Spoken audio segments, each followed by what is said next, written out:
नमस्ते गुरुजी। जय गुरुजी महाराज। जय गुरुजी साथ संगत जी।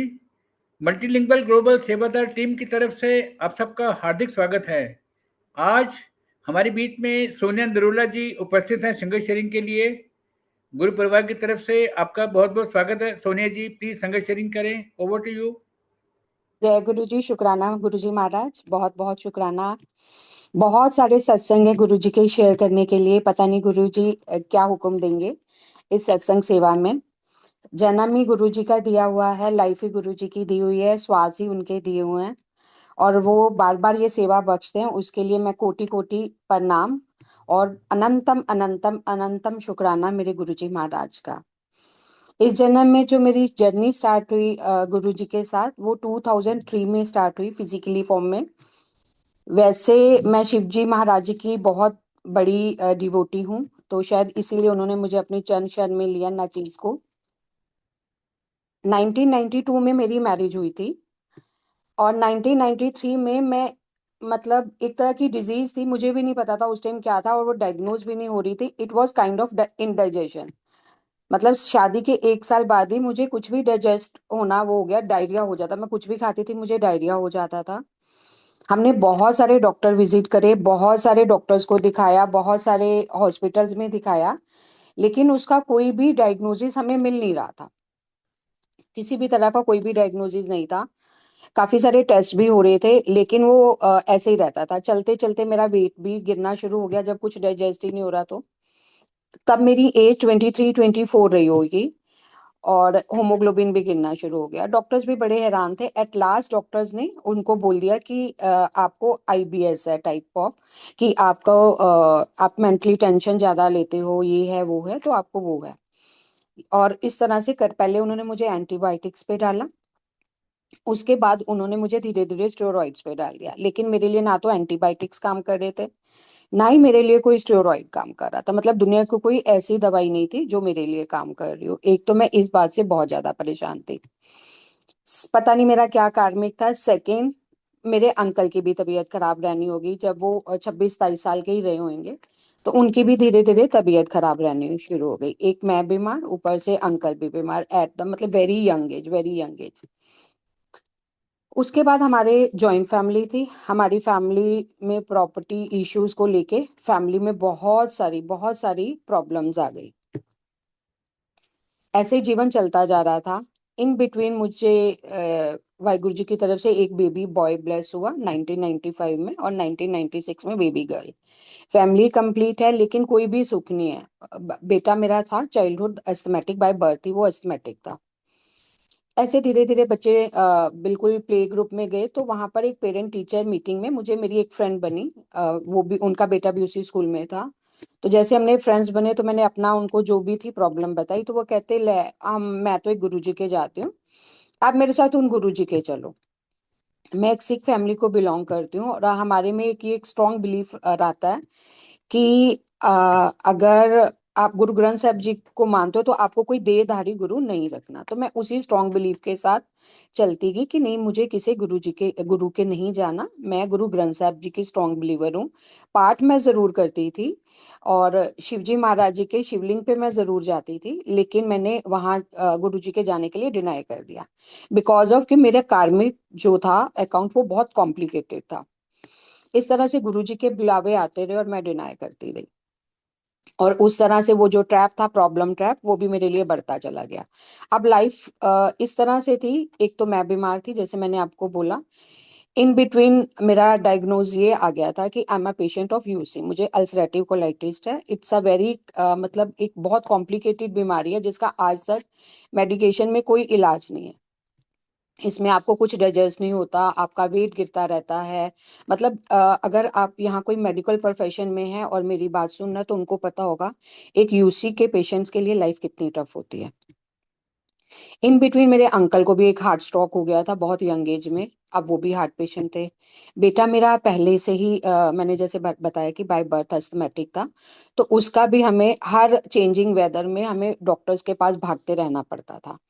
अब ये लाइफ थी कि कभी मैं हॉस्पिटलाइज्ड हूँ और कभी अंकल हॉस्पिटलाइज्ड हैं आईसीयू में, और कभी बेटे के लिए हमें बार बार डॉक्टर्स के पास भागना पड़ता था।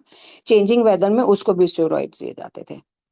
और जो घर की प्रॉब्लम थी वो तो एज इट इज चल रही थी। प्रॉपर्टी के नाम पे हमारे पास कुछ नहीं था, हमारी जितनी भी प्रॉपर्टी थी वो मेरे हस्बैंड के चाचा जी के नाम पे थी। मतलब life is totally hell. In between Guruji के बुलावे आते रहे, मैं डिनाई करती रही। लेकिन लाइफ इतनी मतलब बिल्कुल अब आई गई वाली कंडीशन हो गई थी। डॉक्टर्स ने भी जवाब दे दिया था मेरी हेल्थ के लिए कि अब इनका कोई और इलाज नहीं है, इनको सर्जरी करनी पड़ेगी जिसमें आपका कॉलोन और इंटेस्टाइन्स निकाल दी जाती है और कॉलोन वो आपके बॉडी के आउटसाइड में एक बैग लगा देते हैं। अब मरता क्या ना करता। मेरी मॉम मेरे लिए बहुत प्रेयर्स करती थी, बहुत रोते थे, हर गुरुद्वारे में जाके मेरे लिए अरदास करते थे। एक बार मैं अपना मम्मी के घर गई तो वही आंटी जो मेरे फ्रेंड थे, अब काफी टाइम हो गया था मैं उनसे मिली नहीं थी, तो वो निकल रहे थे मम्मा के घर से बाहर। उन्होंने मुझे देखा, उन्होंने मुझे पहचाना नहीं, तो उन्होंने पूछा आंटी सोनिया दा की हाल है। वो कहते ऐसा रही, कहते ओ इसको क्या हो गया, मैंने तो पहचाना ही नहीं। उस दिन गुरुजी का सत्संग डे था, पूर्णमासी थी और गुरुजी का सत्संग डे था, तो वो मुझे कहती आज तो गुरुजी के जाएगी जाएगी। मरता क्या ना करता। अब जाना है तो जाना ही है। उस दिन गुरुजी का बहुत स्ट्रांग बुलावा था। शाम को हम 6 बजे निकले। पूरे रास्ते वो मेरे से गुरुजी की महिमा करते जा रहे हैं, लेकिन मुझे कुछ समझ नहीं आ रहा कि मैं कहाँ जा रही हूँ, क्या है। जैसे ही हमने एम्पायर एस्टेट्स गुरुजी के उसमें विला में एंटर किया, तो गुरुजी गद्दी पे बैठे हुए थे। बहुत सुंदर स्वरूप उनका लग रहा था, उनकी तरफ देखना भी नामुमकिन था। इतना तेज, इतना उनका ऑरा स्ट्रॉन्ग, इतना ऑरा स्ट्रॉन्ग कि देखना इम्पॉसिबल था। मैंने जैसे उनको देखा मेरी आईज बंद हो गई, मैंने मत्था टेका, गुरुजी के पास ही स्थान मिल गया, हम बैठ गए। शब्द चल रहा था भाई जगाधरी वालों जी का, हरबंस सिंह जगाधरी वालों का, मेरा वालिया साइया रखी चरना दे कोल। बहुत अच्छा लगा। आंखें बंद हो गई, एकदम से डिवाइन ऑरा, मुझे नहीं पता कौन सी एनर्जी मेरे आसपास थी, बिल्कुल स्पेल स्पेल बाउंड। इतने में चाय प्रसाद आया, मैंने चाय प्रसाद लिया। जैसे जैसे वो एक एक सिप मेरे अंदर जा रहा है, मुझे बड़ा अलग सा फील हो रहा है कि ऐसे लग रहा है कोई अमृत है जो मेरी सोल को मुझे बड़ा प्यूरिफाई कर रहा है, हर तरह से हील कर रहा है। उसके बाद मेरी आंखें नहीं खुली 2 घंटे तक। फिर टाइम आया लंगर प्रसाद का। लंगर प्रसाद में जैसे हम सब जानते हैं गुरुजी का अपना तरीका है ट्रीटमेंट का। मेरी हम 4 लोग थे शेयरिंग के लिए। उसमें वो प्रसाद था जिसको मैंने कितने सालों से, महीनों तो क्या सालों से टच नहीं किया था, जिसमें मिर्ची प्रसाद था, दाल प्रसाद था। क्योंकि मैं 13-14 ईयर से लास्ट मैं बिल्कुल बॉइल्ड फूड पे थी, दाल का पानी चावल का पानी लाइक दिस, और वो भी मुझे डाइजेस्ट नहीं होता था। और उस थाली में है रोटी प्रसाद, दाल प्रसाद, स्पाइसी पिकल मिर्ची वाला, और खीर प्रसाद, जो कि लैक्टोज तो डॉक्टर्स ने बिल्कुल मना कर रखा था। मैंने कितने सालों से दूध पीना तो दूध, मतलब कोई भी मिल्क प्रोडक्ट को टच तक नहीं किया था। मैंने देखते प्रसाद को मन तो किया कि ये तीनों लोग चले जाएं और मैं ये सारा प्रसाद अकेले खा लूं, लेकिन फिर मुझे अपनी कंडीशन ध्यान आई, तो मैंने इशारे से उन आंटी को मना कर दिया कि ये प्रसाद तो ये खाना तो मेरे लिए रिस्ट्रिक्टेड है, मैं तो ये खा ही नहीं सकती। अगर मैंने अभी ये खाया तो मेरी तबीयत अभी खराब हो जाएगी, मुझे अभी हॉस्पिटलाइज्ड होना पड़ेगा। इशारे से मैं उनको ये बोल रही हूँ। और वो मुझे इशारे से बोल रही है ये आपकी दवाई है, आप खाओ, क्योंकि बोलना तो गुरुजी के सामने अलाउड नहीं था। अब इसी उलझन में मैंने देखा, मेरा ध्यान गुरुजी की तरफ गया, तो मैंने देखा कि गुरुजी मुझे ही देख रहे थे। तो उस टाइम मैं इतना ज्यादा वो हो गई, घबरा गई, कि मैंने फटाफट अपना प्रसाद खाना शुरू करा। लेकिन वो प्रसाद नहीं था, वो गुरुजी ने मेरे लिए एक अमृत था, मेरे लिए जीवन दान था। इन शॉर्ट, जैसे जैसे वो मैं प्रसाद खाती जा रही हूँ मेरी आंखों से आंसू गिरते जा रहे हैं, जैसे कि वो शब्द के टाइम गिर रहे थे। और मुझे ऐसे लग रहा है कि कुछ बहुत मेजर चेंज मेरी सोल में, मेरी कंडीशन में आ रहा है। वाहिगुरु करते मैंने प्रसाद खाया, आंखें बंद करा, आंखों से आंसू आ रहे हैं और मैं वो प्रसाद खा रही हूँ। अब आया आज्ञा लेने का टाइम, और संगत जी जो मुझे एक घुट दाल का पानी पीने के बाद भी I have rush to washroom. मैंने इतना सारा प्रसाद खा लिया, लेकिन मुझे वॉशरूम जाने की नीड नहीं हुई, क्योंकि उसके बाद आज्ञा लेने में भी अभी घंटा 1.5 घंटा लगा। जैसे ही मैंने गुरुजी को मत्था टेका, मेरी फ्रेंड ने उनको गुरुजी को बोला, गुरुजी मेरी फ्रेंड। गुरुजी ने कहा जा कल्याण किता तेरी फ्रेंड दा भी। बहुत अच्छा लगा सुन के, लेकिन दिल और दिमाग की लड़ाई अभी भी जारी थी। बहुत अच्छा लग रहा है, मुझे समझ भी आ रहा है कि कुछ पॉजिटिव हो रहा है, कुछ ऐसी डिवाइन एनर्जीज हैं जो मुझे हील कर रही हैं। ऐसा मुझे पूरे जीवन में आज तक फील नहीं हुआ, किसी गुरुद्वारे में, किसी मंदिर में, कहीं पर भी नहीं, जबकि मैंने बहुत सारी जगह पे ठोकरें खा ली थी। फिर भी लग रहा है मतलब कल्याण की था, इससे मैं ठीक हो जाऊंगी। मेरी फ्रेंड और जो आसपास संगत थे वो जानते थे कि इस दो शब्दों का मतलब क्या है, लेकिन मैं तब भी नहीं समझ पा रही थी। लेकिन जब मैं वापस आई तो मैं अपने आप को बहुत ज्यादा मेजरली चेंज फील कर रही थी। एक, जब मैं गई थी एक हताश निराश, मेरे से चला भी नहीं जा रहा था, जब मैं आई टोटल फुल ऑफ एनर्जी। बहुत अच्छा लगा। अब दिल करे कि बार बार जाएं गुरुजी के, तो हर हफ्ते में एक बार हमने जाना शुरू करा। मेरे अंकल भी जाते थे, धीरे धीरे बच्चे भी जाने शुरू हुए, उसके बाद मेरे पेरेंट्स साइड की फैमिली, हम सब गुरुजी ने अपने चरण शरण में ले लिया। हमने क्या जुड़ना, हमारी कोई औकात नहीं है, लेकिन गुरुजी की ऐसी मेहर हुई कि हम सारे उनके चरण शरण से जुड़ गए। और धीरे धीरे मेरी तबीयत कब ठीक हो गई मुझे खुद नहीं पता चला। धीरे धीरे मैंने नॉर्मल डाइट पे आना शुरू हो गई, जाते गुरुजी का लंगर प्रसाद लेते।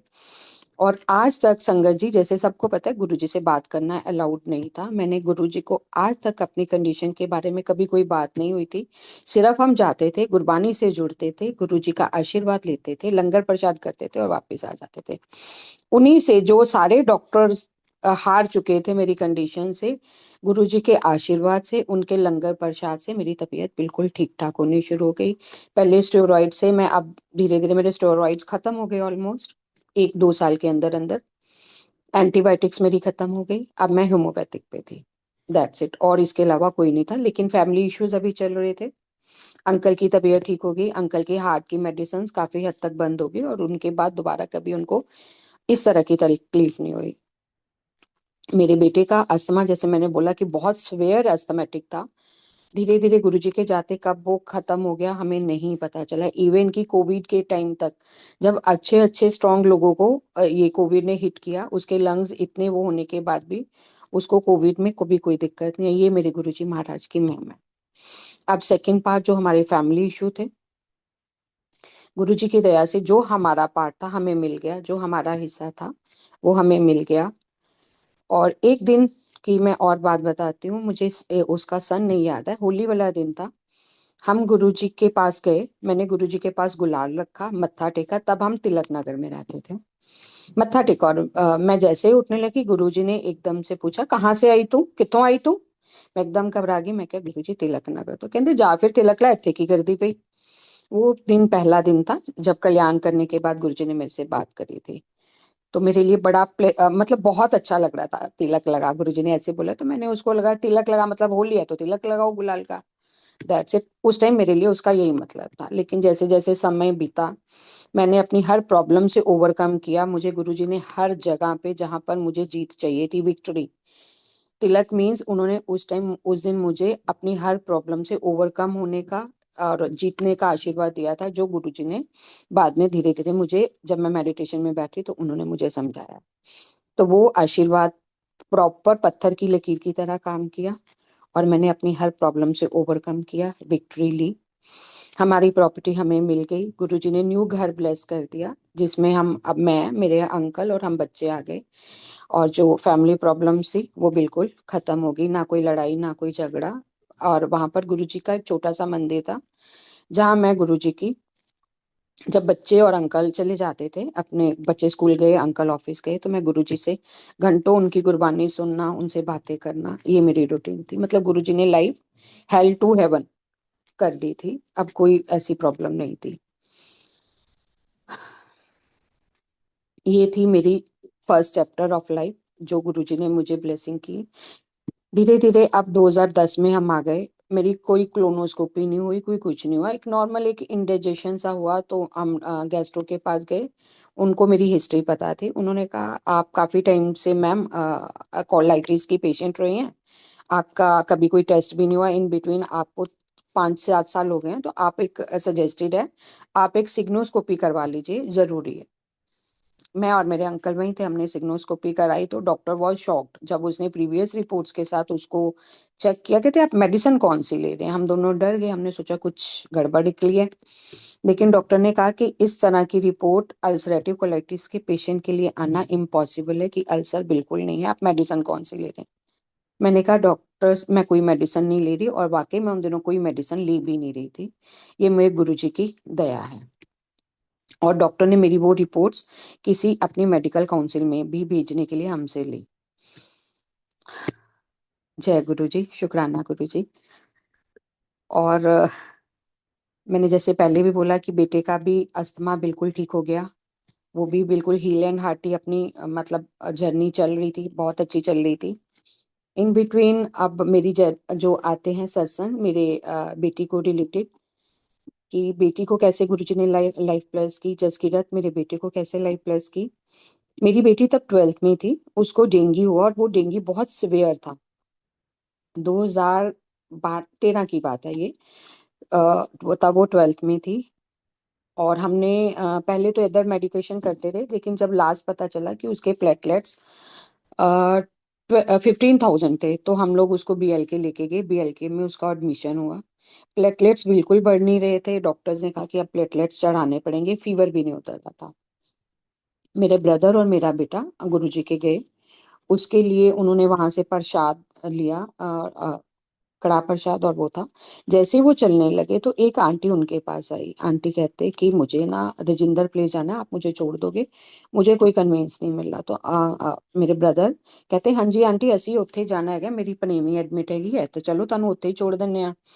रास्ते में मेरा फोन गया कि वो ना बार बार हमें हॉस्पिटल वालों का थर्मामीटर यूज करना पड़ रहा है, तो आप एक ना थर्मामीटर लेते आइएगा, कि उसका फीवर नहीं उतर रहा, और कल सुबह उसको प्लेटलेट्स चढ़ेंगे। तो वो आंटी बात सुन रहे थे, तो बातों बातों में उन्होंने बताया कि इस तरह से मेरी भांजी को डेंगू है और फीवर नहीं उतर रहा, प्लेटलेट्स बढ़ नहीं रहे हैं, तो कल शायद प्लेटलेट्स चढ़ेंगे। वो आंटी कहते मेरी मेडिकल शॉप है, आप जब BLK मुझे उतारोगे तो मैं लड़के को कॉल कर दूंगी, वो आपको थर्मामीटर दे जाएगा। गुरु जी की महिमा थी। ना मेरे ब्रदर को पता है वो आंटी कौन है, ना कुछ हमें पता है।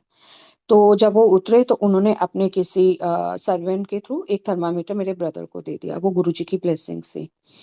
जैसे ही हमने उस थर्मामीटर से फीवर चेक करना शुरू करा, फीवर नहीं आया। और रात को जो टेस्ट हुआ मिडनाइट में, जब वो प्रसाद लेने के बाद, तो डॉक्टर और नर्सेज भी हैरान थे, प्लेटलेट्स अपने आप बढ़ने शुरू हो गए। विद इन 3 और 4 डेज के बाद मेरी बेटी बिल्कुल ठीक ठाक होके घर आ गई। उसने अपने बहुत अच्छे से एग्जाम दिए, और बहुत अच्छे से अपना उसने पास आउट किया 12th को। जैसे कि हम एक सारे पेरेंट्स की एक इच्छा रहती है, बहुत अच्छे से सारा हो गया, ये गुरुजी की दया रही।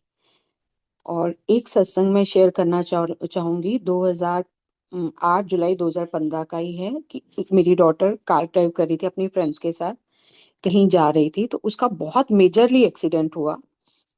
और एक्सीडेंट ऐसा था कि गाड़ी दो पलटियां खा के सीधी हुई, लेकिन उसमें जितने भी बच्चे थे सारे ठीक ठाक रहे, गुरुजी ने किसी को भी जरीर तक नहीं लगने दी। और उससे नेक्स्ट डे मेरी बेटी बिल्कुल नींद में, अमृत वेले का टाइम था, 4 साढ़े 4, हड़बड़ा करके उठ रही है, गुरुजी ने बचा लिया, गुरुजी ने बचा लिया। मैंने कहा क्या हुआ? कहते कि ऐसे ऐसे सपने में गुरुजी आए हैं, मैं अपना एक्सीडेंट देख रही हूँ, पीले चोले में मेरे ड्राइंग रूम में गुरुजी का बहुत बड़ा स्वरूप लगा हुआ है। तो मैंने देखा है कि मेरी गाड़ी पलट रही है, और गुरुजी ने ऐसे हाथ हिलाया, वो गाड़ी सीधी हो गई है। उसके बाद गुरुजी ने मेरे सिर पे हाथ रखा है। गुरुजी पीले चोले में थे, और गुरुजी चले गए। गुरुजी ने आके बता दिया कि उस टाइम वही थे जिन्होंने मेरी बेटी को न्यू लाइफ ब्लेस करी। थैंक यू गुरुजी, शुक्राना Guruji. Now my daughter is married. उसके बाद एक सत्संग मैं शेयर करना चाहूंगी बेटे का, उसको गुरुजी ने कैसे लाइफ ब्लेस करी। ये 2007-6 की बात है, सॉरी। तब एक सबको याद होगा, एक MCD की सीलिंग ड्राइव चल रही थी, जिसमें वो कमर्शियल प्रॉपर्टीज और बहुत सारी सील कर रहे थे। तो उन दिनों कुछ छोटी मोटी ऐसी प्रॉब्लम थी, तो मेरी एक फ्रेंड एक एस्ट्रोलॉजर के यहाँ जा रही थी। मैंने कहा, वो कहते उनके पास ना कन्वींस नहीं थी उस दिन, तो उन्होंने मुझे कहा कि आप मेरे साथ चलो। तो जबकि गुरुजी की तरफ से मना होता है, गुरुजी कहते इन्ना दी नॉलेज अद्धी अधूरी होंदी, तुसी उधर नहीं जाना। लेकिन उस दिन मैं चली गई, ये मेरी गलती थी। और जैसे ही मैं वो अपना पूछ रही थी, मुझे कुछ पूछना तो था नहीं, मैं तो ऐसे ही चली गई। तो उसने पता नहीं कैसे कुछ पूछा और मैंने अपनी डेट ऑफ बर्थ बताई शायद कुछ। तो वो कहता आपका एक बेटी एक बेटा। मैं क्या हाँ जी। कहता आपके बेटे की लाइफ तो बस 12 ईयर्स है। तब मेरा बेटा 11 ईयर्स का हो चुका था। मैं उसकी शक्ल दिखती रही। पहले तो बड़ी तेज के गुस्सा आया मुझे। फिर मुझे गुरुजी की बात याद आई, मैंने अपनी गलती रियलाइज की। उसके बाद 2006 की बात मैं बता रही हूँ, मैं जब भी गुरुजी के सत्संग में जाती मैंने ये बात किसी को नहीं बताई, ना मेरे पेरेंट्स को, ना मेरे बेटे को, ना मेरे हस्बैंड को। लेकिन मैं वो बात ना जैसे ही मेरे दिमाग में घूमती मैं बहुत परेशान हो जाती। और जैसे गुरुजी के जाती, कहते गुरुजी अगर कोई ऐसी बात है जो आपने मुझे लाइफ ब्लेस किया वो ले लो, मेरे बेटे को लाइफ ब्लेस कर दो। ऐसे करते करते मैं बहुत रोती। मेरी डॉटर भी पूछती कि आप जब भी गुरुजी के जाते हो आप आईज बंद करते हो और आपके आई से आंसू निकल रहे रहते हैं। लेकिन मैं कुछ बोल नहीं पाती थी। ऐसे करते 26 मई 2007 का टाइम आया और हम गुरुजी के गए। उस दिन सैटरडे था, मेरा बेटा भी साथ था। हमें गुरुजी ने एम्पायर स्टेट्स के बाहर हमें जगह मिली। गुरुजी की आज्ञा से हम वहां बैठ गए। उस दिन गुरुजी के पास बहुत रश था। वो हमारा आखिरी दिन था जब हमने गुरुजी के, मैंने और मेरी फैमिली ने फिजिकल फॉर्म में दर्शन करे। उस दिन समाजवादी पार्टी के नेता भी आए हुए थे, अमर सिंह। उनको कुछ हेल्थ इश्यूज था, वो गुरुजी से ब्लेसिंग लेने आए हुए थे। बहुत रश था। तो 3-4 घंटे हमें लगे। ऑलमोस्ट हम 7 बजे के गए के गुरुजी से 12 बजे करीब आज्ञा मिली। तो बच्चों की समर वेकेशन चल रही थी। मेरा बेटा अपनी मासी के साथ अपने नानी हाउस पश्चिम में रुक गया और हम अपने घर आ गए। रात को जो 3-4 बजे करीब मेरा बेटा उठा और बहुत तेज तेज के रो रहा है, घोस्ट आ गया, घोस्ट आ गया, घोस्ट आ गया, मतलब जम आ गया। तो मेरी सिस्टर साथ सो रही थी तब। वो 10-11 साल का था। आज से पहले उसको इस तरह की कोई प्रॉब्लम हुई नहीं थी। तो मेरी सिस्टर ने पूछा क्या हुआ क्या हुआ। थोड़ी देर उसको पानी वानी पिलाया, वो सेटल हुआ। तो उसने ये बोला कि मैं सो रहा हूँ और मुझे ऐसे लगा है किसी ने मेरी सोल को मेरी बॉडी से निकाला है और वो निकाल के दरवाजे की तरफ जा रहा है। जैसे ही उसने दरवाजा खोला तो वहां पर गुरुजी खड़े थे, पीच चोले में, जिसको वो रेड बोल रहा था उस टाइम, और साथ में रो रहा है। कहते गुरुजी ने मेरी सोल को उससे खींच लिया, मेरी सोल को मेरी बॉडी में डाला। मैं उठ के बैठ गया और मेरी जगह गुरुजी लेट गए। हमें लगा बच्चे का सपना है। दैट वाज सैटरडे 26 बच्चे का सपना है ये, इसको ऐसे लग रहा है, लेकिन ऐसा कुछ हुआ नहीं होगा। लेकिन संगत जी, मानने वाली बात है, 31 मई 2007 को जो गुरुजी का महासमाधि डे था और थर्सडे को हमें संगत का फोन आता है। भी गुरुजी ने आज सुबह अमृत मेले, गुरु पूर्णिमा थी उस दिन शायद, महासमाधि ले लिया और सारी संगत को हुक्म है बड़े मंदिर पहुंचो। तो हमें ऐसे लग रहा था मतलब सब खत्म। अब कहाँ जाएंगे, कहाँ गुरुजी का आशीर्वाद मिलेगा, कैसे इतनी इतनी प्रॉब्लम से निकल पाएंगे। तो बहुत परेशान मन से, दुखी मन से हम सारी फैमिली गुरुजी के बड़े मंदिर जा रहे थे। तो मेरा बेटा कहता कि मुझे भी जाना है। एक बार के लिए मना किया लेकिन वो कहता नहीं, मुझे गुरुजी के दर्शन के लिए जाना है। जब हम वहां पहुंचे तो यू कांट इमेजिन, मेरा बेटा बहुत तेजी से रोया और बोला उसने मेरे कान में आके, ये वही चोला जो गुरुजी ने अपने अंतिम दर्शन में पहना था, इसी चोले में गुरुजी उस दिन रात को उसको ड्रीम में आए थे। ये मेरे लिए कोई खुशी वाली या वो बात नहीं थी। ये मेरे लिए इतना शॉकिंग और इतना डिप्रेसिव था कि मैंने कितने साल तक ये सत्संग शेयर नहीं करा। फिर गुरुजी की आज्ञा हुई तो मैंने ये सत्संग शेयर करना शुरू किया। मुझे नहीं पता उस दिन गुरुजी की क्या लीला थी, क्या नहीं था। इस तरह से गुरुजी ने मेरे बेटे को लाइफ ब्लेस करी। और वो एक्सीडेंट उसके बाद, गुरुजी की महासमाधि के बाद उसके साथ हुआ। एक सिल्वर चेन थी जो बीच में, मैं सत्संग स्किप कर गई, सॉरी फॉर दैट, कि वो एक सिल्वर चेन थी। जब भी मैं गुरुजी से अरदास करती थी अपने बेटे की लाइफ के लिए तो मुझे गुरुजी से अंदर से आवाज आई, गुरुजी के स्वरूप से, कि ये चेन तू बेटे को डलवा दे। गुरु जी के महासमाधि के बाद वो स्विमिंग के लिए जाता था। तो एक दिन वो पूरा, तब वो लर्नर था, पूरा वो स्विमिंग पूल में ड्राउन कर गया और काफी टाइम तक वो स्विमिंग पूल में नहीं मिला। थोड़ा गहरा साइड था जिस साइड। तो जब उनको लाइफ कोचेज ने निकाला तो वो काफी ज्यादा उसमें था, प्रॉपर अनकॉन्शियस था। पानी वानी उसके पेट से निकाला गया। तो वो चेन उसके बाद हमें नहीं मिली। तो कुछ था उसकी लाइफ में जो गुरुजी ने उसको ब्लेस किया था, नई लाइफ एक। और इसके लिए गुरु जी का शुक्राना। एक सत्संग 2015 का एक और है जो गुरु जी ने मुझे, मेरे मम्मा, मेरे पापा को कैसे बचाया, मैं वो गुरुजी की आज्ञा से शेयर करूंगी। ये बात है 15 जुलाई 2015 को। मेरे मम्मा उन दिनों उनको हार्ट डिजीज थी, तो जिसकी वजह से वो बेड रिटर्न थे। मेरे भैया और भाभी जा रहे थे बच्चों के वेकेशंस में गोवा, तो उन्होंने मेरी ड्यूटी लगाई कि मैं 2-3 दिन मम्मा पापा के पास आके रुकूं। सैटरडे का दिन था। वो लोग सुबह ही गोवा गए थे। हम लोगों ने खाना वाना खाया बिल्कुल अच्छे से, मम्मी पापा मैं और दो उनके हेल्पर्स थे, जो मम्मा की के लिए टेक केयर के लिए थे, मम्मा के केयर टेकर्स थे। हमने खाना वाना खाया, हमने आराम से सारे अपने अपने बेडरूम्स में सोने के लिए चले गए। मैं मम्मा के पास सो रही थी। 1-1:30 बजे के करीब मुझे ऐसे लगा कि मुझे किसी ने पैर पकड़ के बड़ी तेज से ना हिलाया, जैसे किसी को नींद से उठाने के लिए करते हैं। मुझे बड़ी तेज आश्चर्य हुआ, मम्मी सो रही हैं, वो सो रही है, मुझे किसने उठाया? और मैं बहुत गहरी नींद में थी। उसी गहरी नींद में मैं उठ के बेड से नीचे उतर के चलना शुरू हो गई। मम्मा की नींद खुली। वो कहते तू कहाँ जा रही है, मतलब क्यों उठ गई है? मुझे नहीं पता मुझे कौन लेके जा रहा है। मैं नींद में ही उनके ड्राइंग रूम का दरवाजा, जो उस टाइम लॉक था, खोला, तो मैं देख देख के एकदम शॉक्ड। बंद एसी है, उसमें से शॉर्ट सर्किट हुआ हुआ है, और वो उसके से फ्लेम्स निकल के नीचे नीचे सोफे पे आ रही है। मैं बड़ी तेज चिल्लाना शुरू हो गई।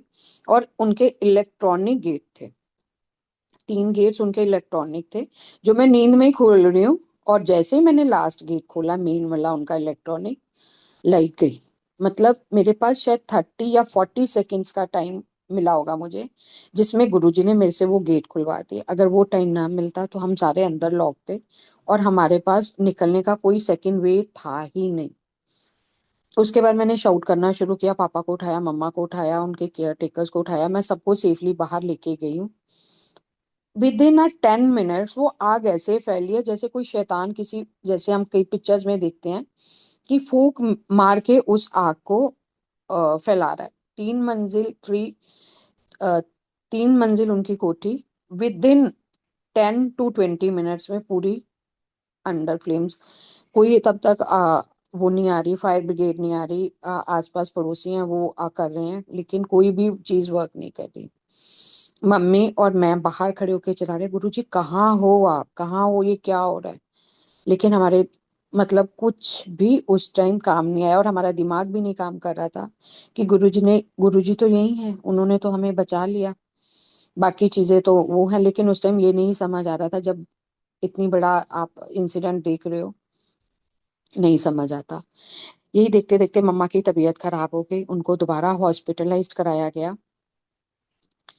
जब उनको हॉस्पिटलाइज कराया गया तो डॉक्टर्स ने बोला कि इनकी कुछ मेडिसिन या जो कुछ भी सामान है आपको वहां से लेके आना है घर से। तब तक भैया भाभी नहीं आए थे। मैं दोबारा घर गई, मेरी जाने की हिम्मत नहीं हो रही थी। घर के अंदर हालत देख के मुझे ऐसा लगा मैं बेहोश होके गिर जाऊंगी। हिम्मत करके थोड़ा सा आगे गई, अभी भी घर में बहुत ज्यादा सेक था, बहुत गर्मी थी, कहीं कहीं से अभी भी लपटें निकल रही थी। मैंने अंदर जाके देखा, पंखे टेढ़े हो गए थे, छतों के सरिये तक निकल के लटक गए थे। तो मुझे लगा कि बस मुझे अभी हार्ट सिंक होएगा, मैं गिर जाऊंगी। एकदम से मेरी नजर पड़ी गुरुजी के स्वरूप पर, जो उनकी लॉबी में स्थापित था। उसमें कोई धुआं नहीं है, उस पे कोई कालिक नहीं है। इवन कि उस जो स्वरूप का शीशे का फ्रेम तक भी चटका नहीं हुआ था, उस पे भी क्रैक नहीं था। मैं क्या, गुरुजी तो यही थे, फिर उन्होंने बचाया क्यों नहीं? बार बार ये कह रही हूँ बचाया क्यों नहीं, लेकिन ये नहीं सोच रही कि गुरुजी ने तो बचा लिया। तेरी माँ बच गई, तेरा बाप बच गया, तेरे तू बच गई, और कोई ऐसी कैजुअलिटी नहीं हुई, तो और क्या चाहिए? पर नहीं, मन है ना, इंसान है, हम लोग शुक्राना नहीं करते हैं। तो जब मेरे ब्रदर आए तो मैंने उनको अपोलोजाइज किया कि सॉरी, मैं आप लोग मुझे ड्यूटी देके गए थे अपने घर की, मैं आपका घर नहीं बचा पाई। उन्होंने कहा आपने मेरे माँ को, मेरे पेरेंट्स को बचा लिया, उससे बड़ी ब्लेसिंग्स मेरे लिए कोई नहीं है। अगर उनको कुछ हो जाता तो शायद मैं पूरी उम्र अपने आप को माफ ही नहीं कर पाता कि मैं उनको छोड़ के ही क्यों गया। तो गुरुजी ने एक तो यहाँ मेरी मान रख लिया, जो मैं बहुत डर रही थी कि वो लोग आके मुझे क्या कहेंगे। अब जब सारे इंजीनियर्स को, आर्किटेक्ट्स को घर दिखाया गया, तो उन्होंने ये बोला कि अब सॉरी, ये घर अब दोबारा डिमोलिश होके ही बनेगा, इसको रिपेयर नहीं कराया जा सकता, ये इस लायक भी नहीं कि रिपेयर हो जाए। ये अब डिमोलिश ही होगा। सॉरी संजय जी। उ- उन दिनों फिर मेरे ब्रदर ने, कोई वास्तु कंसल्टेंट थे जो उसके फ्रेंड थे, उनको बुलाया कि अब कैसे करना चाहिए। उन्होंने सारा, जैसे वो ड्यूप्लेक्स थी, सीढ़ियों से उतर रहे हैं, तो उन्होंने कहा कि आप किनको मानते हो। मेरे ब्रदर ने बोला कि ऐसे ऐसे हमारे गुरुजी हैं, हम उनको मानते हैं। तो कहते उस दिन कोई काल था जो आपके, मतलब छोटे बेटे के लिए था, लेकिन उन्होंने, वो बहुत महान है, वो रब हैं जिन्होंने आपको बचा लिया। गुरुजी ने पहले मेरे ब्रदर की फैमिली को वहां से निकाला, शायद उनके लिए वो टाइम ज्यादा सही नहीं होगा, उनको उस जगह से अवे किया। जो कष्ट उनके परिवार के किसी भी सदस्य के लिए रहा होगा, उसको उन्होंने उस जमीन पे डाला और बाकी सबको बचा लिया। रोज हम कितने ही एक्सीडेंट सुनते हैं कि इस तरह से सोते हुए आग लगी, पता ही नहीं चला, और सारे अंदर किसका कुछ का कुछ हो गया। या इलेक्ट्रॉनिक गेट थे, शायद पीछे इंदौर का भी हमने कोई केस ऐसा सुना था, ईवी चार्जर से कोई इलेक्ट्रॉनिक गेट ही नहीं खुल पाए। तो ये मेरे गुरुजी महाराज की बहुत बड़ी ब्लेसिंग से। थैंक यू गुरुजी। और बहुत बहुत बहुत सारे सत्संग है कि अगर मैं शेयर करूंगी तो शायद ये पूरा जन्म भी कम है, लेकिन गुरुजी जो जो शेयर करवाएंगे, जो जो वो दिमाग में डालते जाएंगे, मैं जो जो बुलवाते जाएंगे, मैं वो बोलती जाऊंगी। और सत्संग तो इतने हैं कि पूरा जन्म भी कम है उनके सत्संग शेयरिंग के लिए। अब मैं आती हूँ 2024 में, रिसेंटली 2 साल पहले, जो गुरुजी ने मुझे ब्लेसिंग्स दी। एक लाइफ गुरुजी ने मुझे 2003 में ब्लेस करी थी, शायद अब वो लाइफ 2024 में दी एंड था। 2024 में गुरुजी ने मुझे फिर लाइफ ब्लेस करी। अब उन्होंने फिर डॉक्टर्स की डॉक्टरी फेल करी और बहुत कुछ ब्लेस किया। गुरुजी मुझे आज्ञा दे दोबारा से उस जर्नी को सुनाने के लिए। 4 सितंबर 2023 को मैंने अपनी डॉटर की एंगेजमेंट करी थी। उसके बाद हमारे घर में शुक्राना सत्संग था 1 जनवरी 2024 को। और सारे परिवार ने गुरुजी का शुक्राना करा और बहुत अच्छे से सत्संग हुआ। गुरुजी ने बहुत ब्लेसिंग दी। अब 9 जनवरी को क्या हुआ कि मैं salon, I am a salon owner, मैं निकल रही हूँ अपने सैलून के लिए। तो मैं अंकल को बाय करने गई। अंकल की थोड़ी तबीयत उस दिन ठीक नहीं थी, तो मैं बाय करने गई। अंकल कहते हैं हाँ आप जाओ, नाउ आई एम ओके। एकदम मेरा ध्यान पड़ा कि अंकल का फेस थोड़ा सा टेढ़ा हो रहा है। तो पहले मैंने उसको लगा मुझे गलती लग रही है, फिर मैंने अपनी डॉटर को दिखाया, वो कहती नहीं थोड़ा सा है। अंकल को पूछा, अंकल कहते नहीं ऐसा मुझे कुछ फील नहीं हो रहा, आपको ऐसे लग रहा है, आप लोग जाओ। लेकिन गुरुजी ने मुझे निकलने नहीं दिया सैलून के लिए। थोड़ी देर बाद मैंने देखा कि वो वाकई फेस टेढ़ा हो रहा था। We have rush to hospital. Doctor ने कहा कि आप बहुत टाइम पे आ गए, इनको एक ब्रेन में क्लॉट आया था जिसकी वजह से ये पैरालिटिक हो रहे थे, और उन्होंने उनको इंजेक्शन दिया और वो जो भी था पार क्लॉट था वो डिसॉल्व हो गया और निकल गया। और गुरुजी ने अंकल को इस तरह से एक बार और लाइफ ब्लेस करी, जो भी कष्ट था टल गया। 3-4 दिन बाद हॉस्पिटलाइज्ड रह के अंकल घर आ गए। जय गुरु जी। उसके बाद 28 जनवरी, मुझे कोई प्रॉब्लम नहीं, कुछ नहीं, मैंने अब धीरे धीरे अपनी बेटी की शादी की तैयारियां शुरू कर दी। लेकिन मेरी वो जो यूसी की प्रॉब्लम थी, जो गुरुजी ने प्रॉपर क्योर कर दी थी, मुझे कोई दिक्कत नहीं थी, all of sudden flare up हो गई रातों रात। कोई दिक्कत नहीं, कोई परेशानी। मैं रात को अच्छे से खाना खा के सोई, मॉर्निंग में मैंने देखा मुझे वॉमिटिंग्स भी हो रही हैं, मुझे लूज मोशंस भी हैं, मुझे फीवर भी है। मैं क्या गुरुजी है कि ਹੁਣ ਤਾਂ ਕੁੜੀ ਦਾ ਵਿਆਹ करना है और मेरी तबीयत ठीक नहीं है। मुझे लगा नॉर्मल कुछ फूड पॉइजनिंग टाइप है। डॉक्टर के गए, सारे टेस्ट हुए, ज्यादा कुछ नहीं आया, नॉर्मल उन्होंने जो भी मेडिसिन दी ली, लेकिन कोई फर्क नहीं पड़ा, पहले की तरह ही वो। फिर हॉस्पिटलाइज्ड कराया गया। डॉक्टर ने कहा कि इतने पुराने कोलाइटिस के पेशेंट हैं, इतने सालों से ये कोई मेडिसिन नहीं ले रहे हैं, इनके कोई टेस्ट नहीं है, तो आप हर कंडीशन के लिए तैयार हैं। और जब उन्होंने मेरे टेस्ट करे तो उसमें मुझे टाइफाइड आया। और टाइफाइड यूसी के पेशेंट्स के लिए बहुत डेंजरस रहता है। उस टाइम मेरी शरीर की ऐसी हालत भी नहीं थी कि मैं क्लोनोस्कोपी करा पाऊँ। डॉक्टर बार बार क्लोनोस्कोपी कह रहे हैं ताकि ठीक से आपका ट्रीटमेंट शुरू कर सके। और साथ में वो ये भी कह रहे हैं, और मैं डर के किसी बड़े हॉस्पिटल में जा नहीं रही कि अगर मैं जाऊंगी ये मुझे पता नहीं कौन कौन से ट्रीटमेंट्स में डाल देंगे, आगे मेरी डॉटर की मैरिज है, मुझे सर्जरी पे डाल देंगे, मुझे किस पे डाल देंगे, मैं क्या करूं कैसे करूं, मतलब कुछ समझ नहीं आ रहा। तो मैं अपने फैमिली डॉक्टर के नर्सिंग होम में एडमिट हुई। उन्होंने भी बोला कि देखो, इतने सालों में वो कोई भी फेस चेंज कर सकती है आपकी बीमारी, आपको वो टेस्ट कराना ही पड़ेगा। और बहुत ज्यादा फिर वही पुराने वाला फेस मेरे साथ आ गया, जो 90s वाला था, कि अब क्या करूं गुरुजी, इतनी बड़ी जिम्मेवारी आपने कंधों पे डाली हुई है, और ये चीज करते करते हम 28 जनवरी से 31 मार्च तक आ गए। मेरे को कोई ट्रीटमेंट मतलब रास्ता ही नहीं मिल रहा कि मैं क्या ट्रीटमेंट लूं क्या ट्रीटमेंट ना लूं, कहाँ जाऊं कहाँ ना जाऊं। अगर बड़े हॉस्पिटल जाते उन्होंने मुझे किसी सर्जरी के लिए रेकमेंड कर दिया तो मेरे लिए बहुत दिक्कत है, या कुछ उन्होंने मेरा केस बिगाड़ दिया जैसे आजकल हम सुनते हैं। तो इतना कंफ्यूज 31 में आ गई। उस दिन भी मैं डॉक्टर के पास, 1 अप्रैल था, 1 अप्रैल 2024, 3 महीने बीत चुके हैं।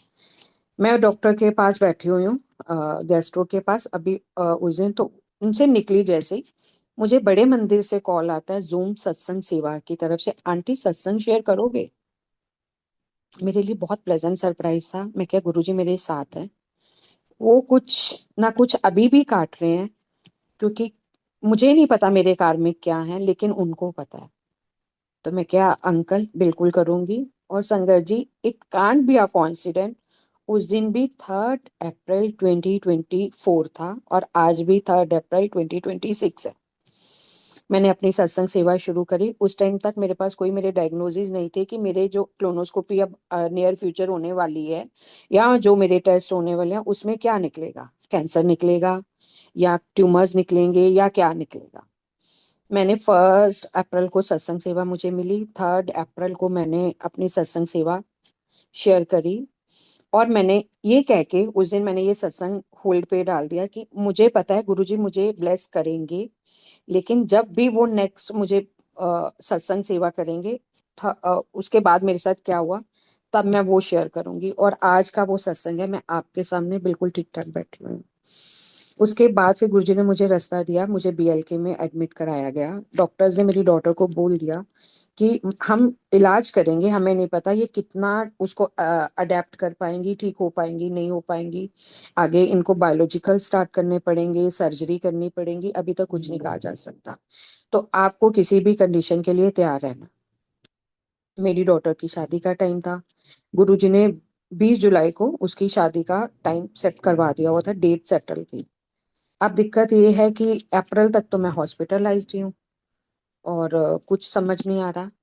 लेकिन गुरुजी महाराज ने मुझे वहां से भी एक नई लाइफ ब्लेस करी। मेरे पेरेंट्स ने मुझे एक बार जन्म दिया, मेरे गुरुजी ने मुझे 2 बार लाइफ ब्लेस करी। ठीक है, डॉक्टर्स को बायोलॉजिकल्स पे जाने की जरूरत नहीं पड़ी, उनको सर्जरी पे जाने की जरूरत नहीं पड़ी, स्टेरॉइड्स तक हम गए। स्टेरॉइड से ही वो जो फ्लेयर अप था, जब उन्होंने क्लोनोस्कोपी की, at that time I was 6 grade, 6 grade तक मेरा कोलाइटिस पहुंच चुका था। लेकिन गुरुजी ने मुझे वही मेडिसिन पे हाथ दे के रोका, मुझे लाइफ ब्लेस करी। ना उन्होंने मेरी सर्जरी होने दी, ना मुझे उन्होंने बायोलॉजिकल्स पे जाने दिया। मुझे उन्होंने इतनी हिम्मत, इतनी एनर्जी भी दी, हाथ पकड़ के उन्होंने मेरी डॉटर के सारे शादी के काम खुद खड़े होके कराए। जैसे मैंने सोचा था उससे बहुत बहुत बहुत अच्छा करवाया गुरुजी ने। और ये जितने भी लोग वहां थे, उनका खुद कहने का था कि वहां पर कुछ ऐसी एनर्जी, डिवाइन एनर्जी फ्लो कर रही थी। कहते हैं ना, संता के कारज आप खलोया, हर काम करावन आया राम। गुरुजी ने एक एक काम अपनी देखरेख में कराया, कहीं कोई प्रॉब्लम नहीं आई। जैसे ही मेरी डॉटर की डोली गई, सेकंड थर्ड डे में मेरा जो वो फ्लेयर अप था वो भी रिवाइंड हो गया। एक तो शायद ये मेरी परीक्षा थी, मेरे गुरुजी ले रहे थे। दूसरा, वो मुझे ना कुछ सिखा रहे थे, वो बहुत कुछ सिखाते भी हैं। और तीसरा, वो उन्होंने मुझे फिर लाइफ ब्लेस की जब डॉक्टर्स ने दोबारा हाथ खड़े कर दिए। और आज मैं जो सत्संग 3 अप्रैल 2024 को होल्ड पे डाल दिया था, गुरुजी ने आज 3 अप्रैल 2026 को फिर कंप्लीट करवाया। कि गुरुजी का हाथ थामे रखो, उन पे विश्वास रखो, जो वो कर रहे हैं बहुत अच्छा करने के लिए, वो बहुत कुछ सिखाते हैं हमें।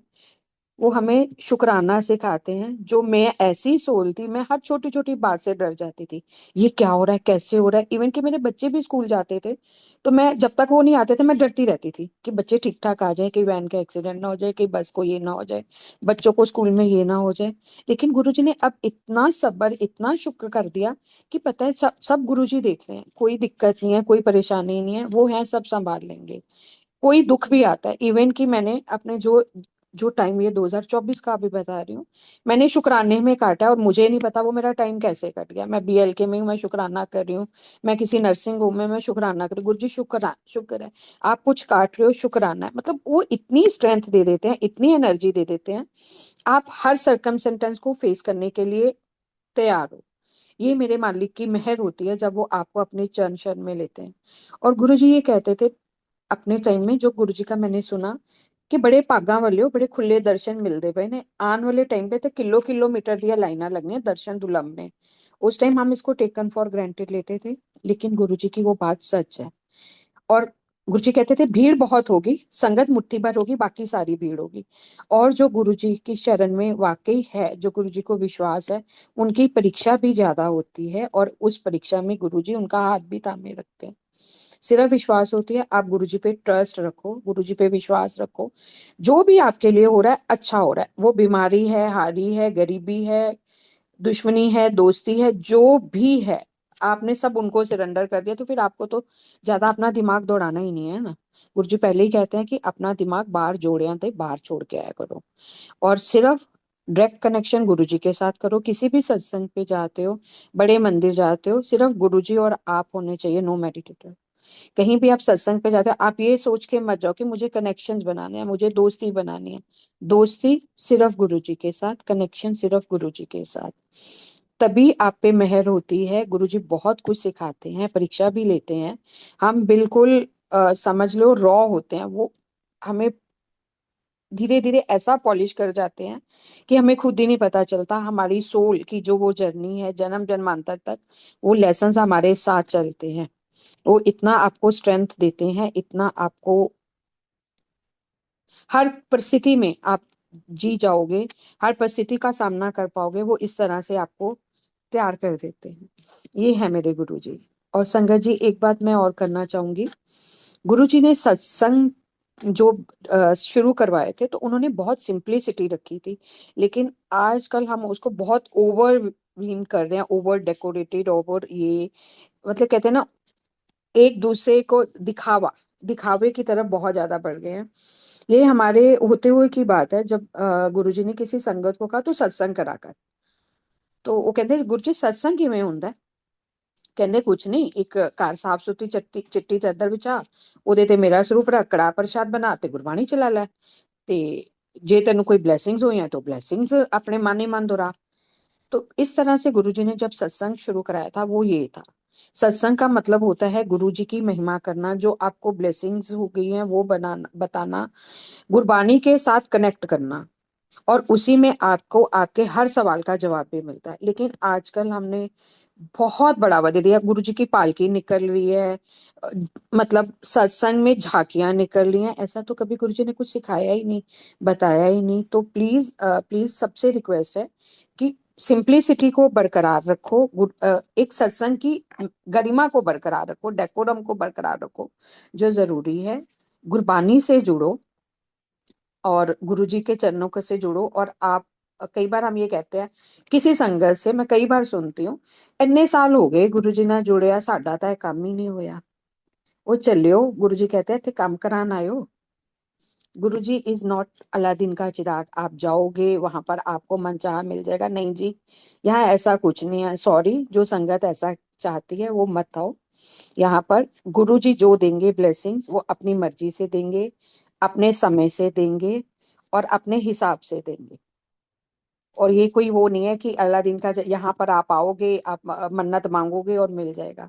गुरु जी का ब्लेस करने का अपना तरीका है, वो अपने तरीके से ही ब्लेस करेंगे, अपनी मर्जी से ही ब्लेस करेंगे, और वो ब्लेसिंग्स फॉर एवर रहती हैं। ब्लेसिंग्स वो हमेशा आपके साथ रहेंगी, और आपने सोचा भी नहीं होगा कि ऐसा भी हो सकता है, कहाँ कहाँ से रसे, लेकिन उसके लिए सरेंडर जरूरी है। आपको अपना दिमाग नहीं चलाना है, यही गुरुजी का आदेश है और रहेगा। और गुरुजी आज के लिए इतनी सेवा परवान करें। अगर सत्संग करते हुए मेरे से कोई भी गलती से कोई ऐसे भूल चूक हो गई हो तो प्लीज मुझे क्षमा करें, और आगे ऐसे अपनी सत्संग सेवा के मुझे देते रहें, उसके लिए मैं बहुत बहुत आभारी रहूंगी। और thank you Sureshwar uncle, thank you सारी संगत का, thank you Guruji for each and everything. जय गुरुजी।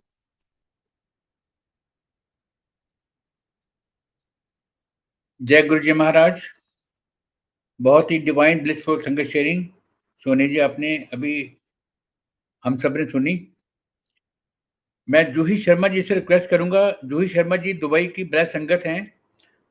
Over to you Juhi Sharma ji. जय गुरु जी।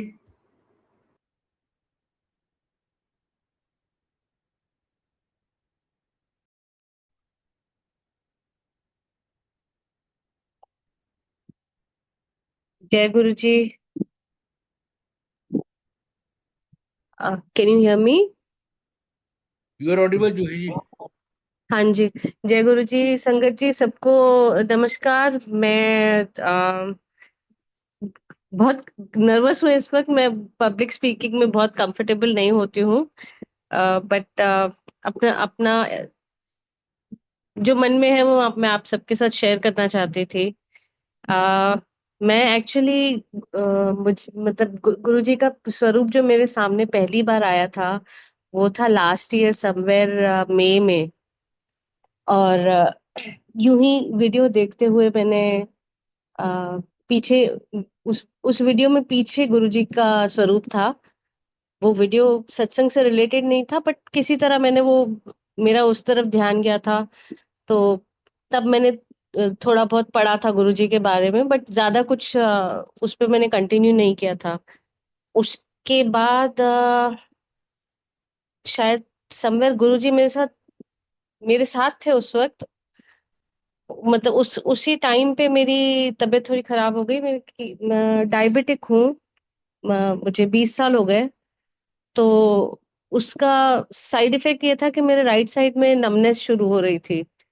बट उस टाइम पे पॉइंट पे ज्यादा नहीं था, पर पता नहीं क्यों मन में आया कि मैं इंडिया जाके दिखा के आती हूँ। मैं इंडिया जैसे गई, लाइक इन 15 डेज में गई थी। बट तब तक बहुत ज्यादा बढ़ गया था मेरे को। इंडिया 10 दिन के बाद वापस आई तो उसके बाद ब्रेन में भी होने लगा था राइट साइड पे। फिर मेरी शुगर काफी 500-600 के आसपास हो गई थी। तो दवाइयां तो ले रही थी मैंने शक्कर वक्कर सब बंद कर दिया था। और नवंबर 2025 की बात है। मैंने पता नहीं कैसे क्यों मुझे बार बार शिव जी सपने में दिखाई दे रहे थे। 3-4 बार ऐसा हुआ, कंटिन्यू बैक टू बैक। उसके बाद समय नवंबर एंड में मैं किसी से मिली। वो भी हमारे गुरु परिवार से ही हैं। उन्होंने मुझे बताया अपने अपने एक्सपीरियंस के बारे में कि वो सत्संग जाती हैं। अ, उनको क्या फील हो रहा है वो सब मुझे बता रही थी कि ये ऐसे ऐसे होता है सत्संग में। उस वक्त तो मैंने उनसे कुछ कहा नहीं। दूसरे दिन फिर मेरे मन में था कि मैं जाऊं, लेकिन मुझे नहीं पता था कि मैं कंटिन्यू करूंगी कि नहीं करूंगी। तो मैंने उनसे पूछा अगर मैं चलूं तो चलेगा? तो उन्होंने कहा आप मेरे साथ चलो, मंडे को चलते हैं साथ में। तो मैं मंडे को गई वहां सत्संग में। आई डोंट नो, मैं जैसे अंदर गई मैं ब्लैंक हो गई।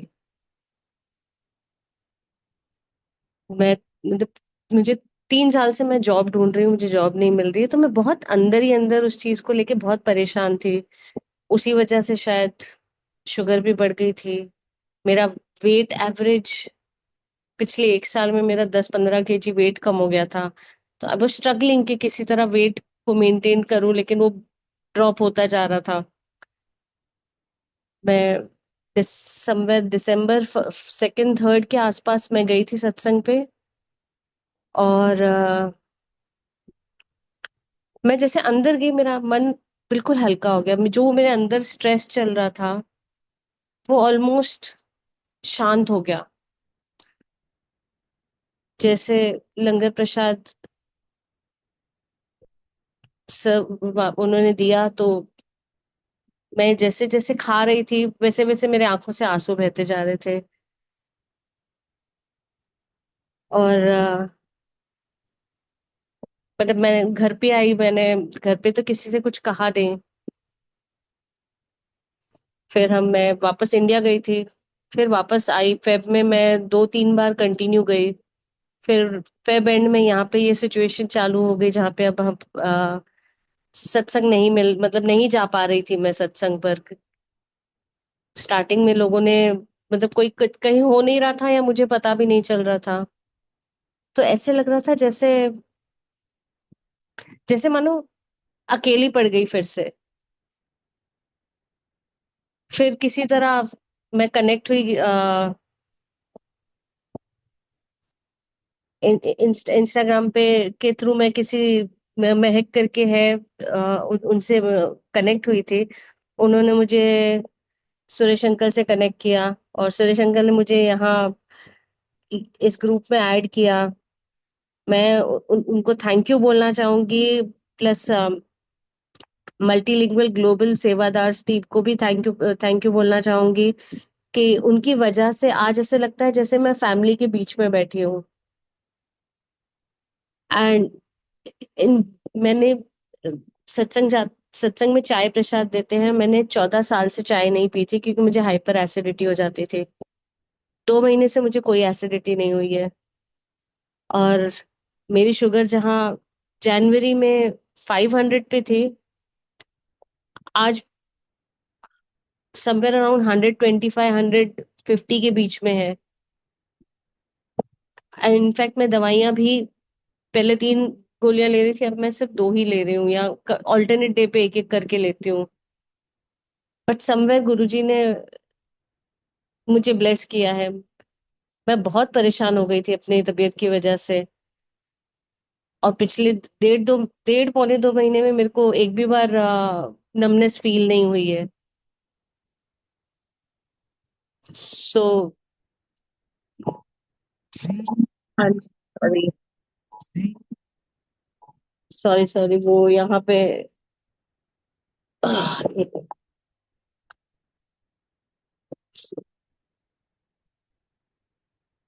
तो कहीं ना कहीं गुरुजी की ब्लेसिंग्स हैं। इस बीच में मेरे हस्बैंड और मेरी बेटी वो भी मेरे साथ सत्संग पे आना शुरू किए हैं। हम घर पे शाम को वो लोग होते हैं तो कई बार बाहर तो नहीं जा रही हूँ अभी भी, बट ऑनलाइन जूम पे ये कनेक्ट हो जाता है तो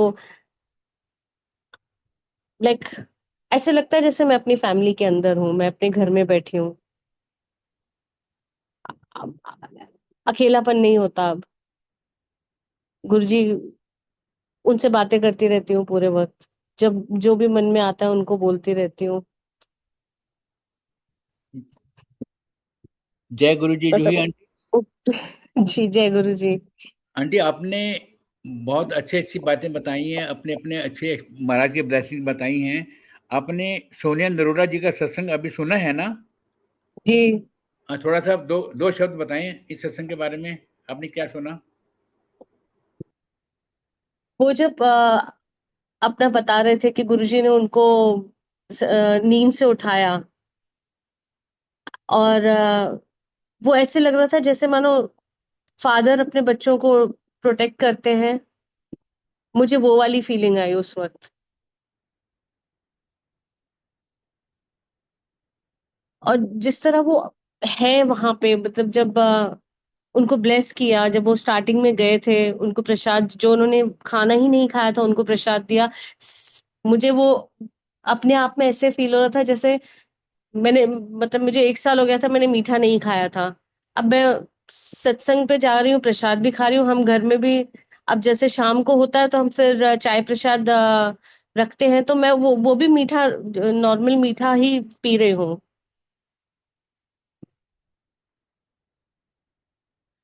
तो उसकी वजह से मतलब मुझे मुझे ऐसा फील होता है कि समवेयर समवेयर वो है, सामने साथ में है।